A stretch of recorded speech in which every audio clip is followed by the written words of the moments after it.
Part 8. Ini adalah proses pembuatan panggung drum, di mana panggung drum ini memiliki dimensi panjang 2,5 meter dan lebar 2 meter. Seperti halnya lantai, panggung drum ini diisi dengan peredam rock wool, di mana di bagian alasnya menggunakan triplek dengan ketebalan 12 mm, kemudian ditutup pada bagian atasnya dengan triplek dengan ketebalan 18 mm. Panggung drum ini dibuat 2 lapis sehingga memiliki ketinggian sekitar 20 cm. Tahap akhir dari pekerjaan panel absorber peredam plafon adalah penempelan papan kayu jati Belanda pada sisi tepi-tepinya.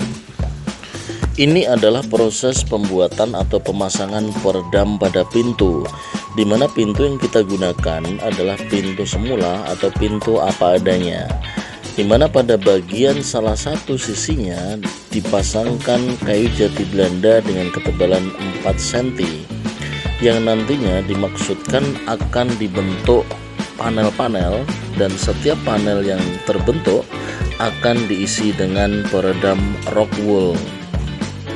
Sisi satunya kita biarkan tidak terisi dengan peredam rock wool. Selanjutnya kedua sisinya ditutup dengan gipsum. Selanjutnya ditutup dengan karpet dengan ketebalan 10 mm menggunakan lem. Pembungkusan harus rapi, dan yang tidak boleh lupa adalah kita harus ingat di mana sisi yang terisi dengan peredam rock wool berada, karena pada sisi ini nantinya akan diposisikan harus berada di dalam studio. Pembungkus pintu peredam lapis pertama tadi, yaitu karpet glass wool, memiliki sifat mudah brudul karena mengalami gesekan.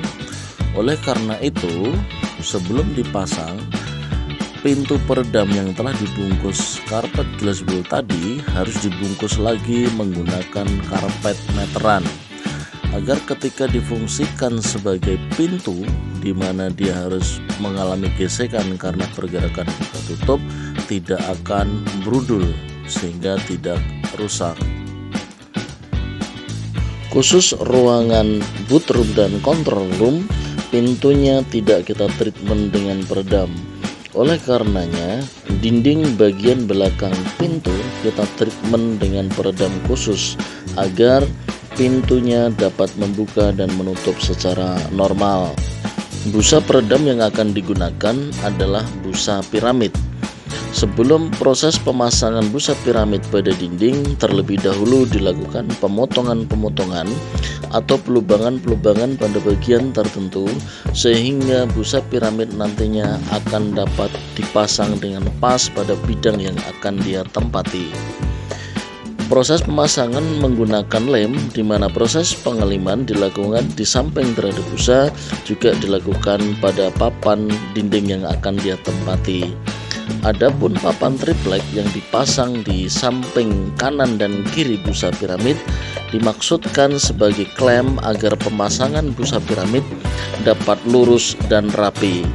Setelah proses pemasangan busa dapat lurus dan rapi, maka papan-papan triplek tersebut harus dicopot agar dapat dipasangkan busa-busa piramid lainnya pada sisi kiri dan kanannya. Pemasangan busa piramid juga dilakukan di plafon di semua ruangan, baik itu boot room, control room maupun live room, yaitu pada plafon bagian tepi atau bagian-bagian tertentu. Yang perlu diingat bahwa dalam pemasangan busa piramid ini selalu harus digunakan bantuan klem dari papan triplek atau papan lainnya, sehingga pemasangan busa ini dapat lurus dan rapi. Karena sifat busa piramid yang lembek, maka pemasangannya tanpa bantuan klem dari papan triplek atau papan lainnya cenderung akan menghasilkan hasil pemasangan busa piramid yang kurang optimal. Ini adalah proses pemasangan busa piramid pada plafon di bagian tengah ruangan live studio.